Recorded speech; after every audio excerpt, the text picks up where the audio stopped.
किसान बॉर्डर पे बैठे हैं। अगर मोदी जी इतना बढ़िया सब कुछ मेंटेन कर ही रहे हैं तो आखिर क्यों बैठे हैं किसान बॉर्डर पे? जी किसान जाके लें बैठे, भारतीय जनता पार्टी 405 जा रही है जी, कितनी कम है जावे जाके लें। कांग्रेस से सुपारी लेवे के बाद बैठे जो जाके बड़े बड़े नेताएं गुआते पहले धरना प्रदर्शन से पहले 2 महीना पहले इनकी धरने की कोई डेट नहीं थी। इन्हों मालूम हो गया चुनाव में देश जा रहा है तो जी कन्नो तो लोकसभा चली गई जब नहीं कमेटी बनी भाई किसान की मंत्री की, और जी मंत्री ने के साथ में थे मंत्री ने जिन्हों कहनी है भाई हमें लोकसभा में कुछ घोषणा करो या तो जी शस्त्र चल रहा है नाव कर रहे तो हम फलाने इतना आंदोलन करेंगे। नहीं किया जी, कांग्रेस के नेतन पे थे सुपारी लेके और जी कान नेम की तरह रोकवे के लिए आपको रोकेंगे। आप देखिए, आप इतने लोगों में जो भी आता है कहता है कि नहीं राजनीति से प्रेरित है किसान आंदोलन। अभी अंकल जी ने कहा कि कांग्रेस से सुपारी लेकर बैठे हैं बॉर्डर पे, राजनीतिक रोटियां सेकी जा रही है। तो भाई ये बात है कहाँ से पता लगा, कौन बता दिया कि सुपारी लेके बैठे हुए हैं? कोई भी बोल दे, कुछ भी बोल दे यार, लोकतंत्र है। उनको तुम हकीकत मान लोगे, सच्चाई मान लोगे उसको? बताइए। देखो सच्चाई में बताऊं तुम्हें, मैं बता रहा हूँ, अगर किसी सुनो मेरे बारे में भी तहकीक करो कि भाई ये सही बोल रहा है गलत बोल रहा है। अब तक जितनी एनएसपी मिल रही है वह को 43% खाली पंजाब ले रहा है, अच्छा बाकी हरियाणा ले रहा है, और 24% पूरा भारत दो प्रदेश छोड़ के 27 में बाकी प्रदेश तकाए जाके बाद में जहाँ पे 15 भी आते खेत कमी है गुआ चुका है 40% से ज्यादा अपने गेहूं और जौ और कंज्यूम करता है। अगर बेचता है तो अरहर सरसों और मूंग ऐसी फसलें बेचते हैं। इन पे एनएसपी है। अगर एनएसपी गेहूं पे लागू है गई तो गवर्नमेंट एनएसपी पे लेके क्या करेगी? और जो जिनकी स्वामी की जो रिपोर्ट है एनएसपी पे अगर जिन लागू हो जाए तो 500 रुपया किलो को आटो मिलेगा, 500 रुपया किलो आटो मिलेगा। वो क्या कह रही कि 10,000 रुपया की तो मजदूरी दो, 10,000 रुपया तनख्वाह दो इन किसानों। फिर जो फसल पे लगाए हुए गुआ दूनो करो, फिर गुआ के बाद में जैसे किसान की जो 5,000 रुपया भी है खेतों की उठवे को हुए लागत गुआ दो किराए दो, कैसे मिल जावे जी? बताओ जी, असंभव चीज है, असंभव चीज है। निरंतर रहते हो समझा दूं। 1 बिया खेत में गेहूं कच्चे 1 बिया खेत में 8 कुंटल से लेके 10 कुंटल तक होता ही। वो गेहूं पे लागत है अगर 1 बिया खेत में 15-20 किलो 15 से 20 को 20 को 15 डीएपी बताई, 12 किलो का बिया गेहूं में बताई संग गुआ के बाद 3 बार 10 किलो का बिया यूरिया दे हो जाता होगा में 7 पानी लगता ही। तो फिर ये आंदोलन क्यों हो रहा है, प्रोटेस्ट क्यों कर रहा है? राजनीतिक है जी, राजनीतिक है जी। सुपारी भारतीय जनता क्यों कर रहा है भाई, इनका जवाब दो।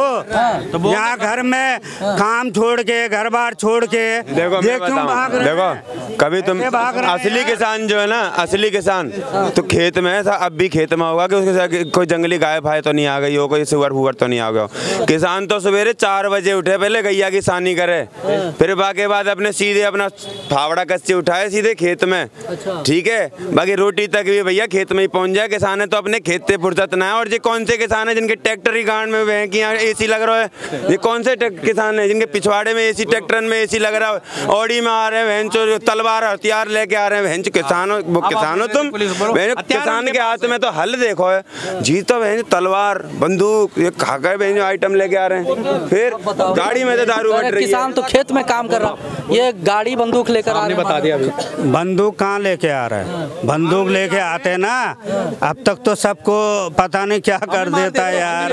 होना चाहिए ऐसा। लेके आते कुछ नहीं, वो तो स्टोव पतीला खाने का सामान उमान वही लेके आया है यार। पिछली बारी तलवार लेके आए थे, पिछली बारी तलवार लेके आए थे लाल किले पे, तो सबने देखा। सही बेटा, दूर नहीं मैं जा रहा हूँ, इनसे एक ही बात कर। अच्छा बात सुनो, अभी आपने बोला देखो जो सब चीजें देखो देखो अभी इनको कांग्रेस एक देखो भाइयों, गलत मत मानना। हाँ नहीं गलत, अरे गलत नहीं बोले, अरे आप आइए, ये हमारे साहब जो है ना, अभी जैसे अभी इन्होंने तो इनके तो ठीक है 4 बच्चे हैं, ठीक है दादा, आप जैसे मैं हिंदू हूँ, ठीक है, तो मैं मेरे को मालूम है आज मेरी सैलरी कितनी है, तो मेरे को अपने क्या करना है। इनकी सरकार ने 70 साल से परिवार नियोजन के बारे में करोड़ों रुपए हमारा खा गए, आम पब्लिक का कहने मतलब 140 करोड़ जो जनता है, इनका भी है मेरा भी है, सबका पैसा खा गए वो परिवार नियोजन में, पर उसको लागू नहीं किया आज तक, ठीक है। अब हम आप तो जैसे व्यवस्था के हिसाब से बच्चे करते हैं, अब इनको क्या पढ़ाया गया शुरू से, कांग्रेस जैसे भाई साहब ने बोला दंगा हो रहा हो, ये हो रहा, इनको ऐसे सिखाया गया कि हिंदू मुसलमान किसने किया, कांग्रेस ने, फूट करो राज करो, ठीक है सर। आज इनके भाई जो लोग भी चाहे बिहार में कहीं भी कोई केटल बना रहा है, कोई साइकिल का टायर बना रहा है, कोई कारपेंटरिंग का काम कर रहा है, कोई गाड़ी मैकेनिक का काम कर रहा है, कि पढ़े लिखे नहीं है, ठीक है साहब, तो इनको आगे उन्नति नहीं दी।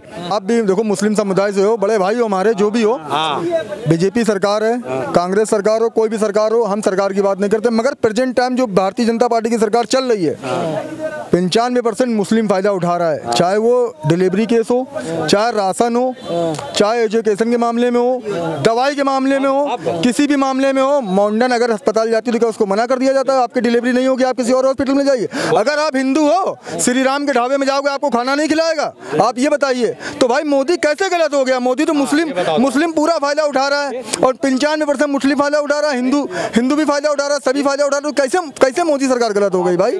आप बताइए, आपके किसी भी रिश्तेदार को किसी भी परेशानी, किसी भी तरीके को कोई परेशानी हुई, आप बताओ, सरकारी अस्पताल जाते हो आपको दवा नहीं मिलती है, औरत के बच्चे नहीं होते हैं, डिलीवरी नहीं होती है, बताइए ना। जच्चा बच्चा में चले जाओ, मुसलमान है हिंदू है नहीं पूछा जाता। भाई साहब आप गलत बोल रहे हो, आपको पार्टी चेंज करना है, आप किसी को वोट दो, कोई दिक्कत नहीं है, आप राहुल गांधी को दो, मायावती को दो, अखिलेश को दो, मगर सरकार जो काम कर रही है, जीवन में कोई भी पार्टी ऐसा काम नहीं कर सकती थी। बात पूछिए। हिंदुस्तान है, हिंदुस्तान इतना खुल के सबसे बात कर रहा हूँ। जब ये भाई साहब मीडिया वाले की जब बताया कि अपनी राय बताओ, अपने दिल की बात, मैंने बताया, पर डर तो नहीं ना, अकेले मुसलमान हो या नहीं, डर यही है कि देखो भाई, जब ऊपर वाले जिस टाइम में मौत लिखी है, जिस टाइम में मरना ही है, पर अभी डर लग रही है आपके? नहीं, बस डर इसलिए नहीं लग रहा है, बचपन से जो बड़े हुए हैं ना, हिंदू के साथ ही हुए हैं हम बड़े, फिर आप वही डर की बात कर रहे हैं। मैं बोल रहा हूँ राखी में हमारे हाथ में रक्षाबंधन में दूध देने आती थी, समझ गए, बगल में ये बहन बनाए हम, वो राखी बांधी है, बचपन से बड़े हुए हैं हम लोग हिंदू मुस्लिम, तो हम कैसे डरेंगे उनसे? देखिए आप हिंदू मुस्लिम की बात कर रहे हैं, हमारे देश में मंदिर भी है, मस्जिद भी है, गुरुद्वारे भी है, चर्च भी है, ठीक है। हमारे मंदिर में चाहे वो जो है अमरनाथ हो, 40,000 जवान हमेशा तैनात रहते हैं, ठीक है। छोटे से छोटा, बड़ा से बड़ा मंदिर हो, हर जगह आपके एक भी मस्जिद में एक भी पुलिस वाला, एक भी आर्मी का जवान रहता है, सब सुरक्षित है, कहीं बंद। इस बार ज्ञानवापी मस्जिद में कोर्ट ने जब फैसला दे दिया कि वहाँ कुछ नहीं है, जो भी है, नहीं मस्जिद है, अब वहाँ पे जो है वेस्टमैन में वहाँ अब पूजा शुरू कर दिया है। तो ये कोर्ट के आदेश पे पूजा, फिर कोर्ट के आदेश, कोर्ट कहाँ आदेश दिया है या नहीं दिया है? एक बार उस पर रिसर्च करिए, आप उसको ध्यान से देखिए, कोर्ट के आदेश पर ही पूजा शुरू हुआ है। नहीं, कोर्ट तो अभी आदेश नहीं दिया है, आदेश यही दिया है, अभी केस चल रहा है, अभी किसी को ना हिंदू को दिया है ना मुस्लिम को, किसी को आदेश नहीं दिया। तो आप क्या चाहते हो? हम लोग कोर्ट के संविधान को फॉलो करते हैं, ठीक है, देश के संविधान के हिसाब से चलते हैं, संविधान ने परमिशन दी तभी तो वहाँ पूजा अर्चना आरती हो रही है, ऐसे थोड़ी ना हो सकती है। ऐसे राम मंदिर में नहीं हो गया, राम मंदिर का आज निर्माण हो गया, मंदिर बन गया, ऐसा नहीं भाई साहब, अभी मथुरा की बारी है, और महाकाल को मत छेड़ो, नहीं ऐसा टांडो होगा, झेल नहीं पाएगा पूरा भारत, मैं बता रहा हूँ, महाकाल को मत छेड़िए।